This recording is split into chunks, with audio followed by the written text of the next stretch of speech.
It would even be stirred, if you will, when you fired it. But when you fired it, the barrels, I remember Ralph saying the barrels would jump off of it. So Chuck said he's going to have somebody look at it. Yeah, restore it. So that was my great grandfather's Arthur's shotgun, Yes. and Ralph used to call it Milwaukee. And Ralph is my grandfather's brother. And it doesn't surprise me. It's funny. My grandfather was an avid rabbit hunter, Oh, but yes. and Guy just got done telling me That's all right, Uncle. that the guy just got done telling me that Ralph wasn't as much of a hunter as my grandfather, and from these stories I talked to Guy about, Ralph seems like he's a lot like I was. And I went hunting with my grandfather, but I wasn't an avid hunter like my grandfather. And it sounds like Ralph was the same way. Tell him about him banging it on the floor. Well, tell the story. You tell the story again. Well, he come in from rabbit hunting, he and Chuck's grandfather, and Ralph was telling a story about something, and tended to laugh, and turned the gun upside down with the stock up to his head, hit it on the floor, and the damn thing went off and blew a hole in the dining room floor. Oh my gosh. And I bet that hole is still there. The last time I checked, it's been a long, long time ago, 50, 60 years ago. The hole was still there. Really? The hole is still in the house, and that's the house down on Arrington Road. Yeah. Yeah, down. Nobody ever bothered. They just threw a rug over it, I guess. Oh my gosh. How big was the hole, we think?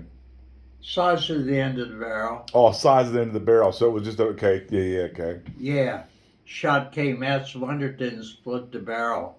But this thing must weigh 40 pounds, 45 pounds. Yeah, it's a heavy gun. I don't see how in the world they ever carried it with them all the time. Yeah. Hunting. Yeah. It's a cool gun. It's got, you can see it's got the cocks right here, and then you push this lever right here, and it opens up. Let me see if I can do that. Yeah. With one hand here. These are called hammers. Yeah. It's got the old style hammers on there, and that's pretty cool. It's pretty good shape. Oh yes. If you had it gone over and just made safe, couple loose pieces. Yeah, a couple loose pieces up here, and I actually got the gun from my grandfather, and I didn't think to ask my grandfather any questions about it, but I was able to get in touch with Guy Haney a couple years back. He's filled me in on some of the details. Wonder what the star is right here on the on the stock there. Do not know. Let me see it. I'm sure I don't know. Looks like some sort of a star or a badge. Maybe it's just a decorative piece. Probably. Yeah. Now, Chuck, I have asked you, and you haven't really clarified it. Johnny, your grandfather, had a single barrel 12 gauge shotgun, which I think was could have been a Triumph. Old. Cousin Nanny told me she paid $2 and something for it at Montgomery Ward's. So you know how long ago that's been. I think one of my other cousins got, because we divided up some of the other guns, and I ended up getting this one, and I think my cousin, either Chad or Todd, got the other gun. I would check with them to see. Okay. As a kid, Johnny used to let me, your grandfather used to let me use it.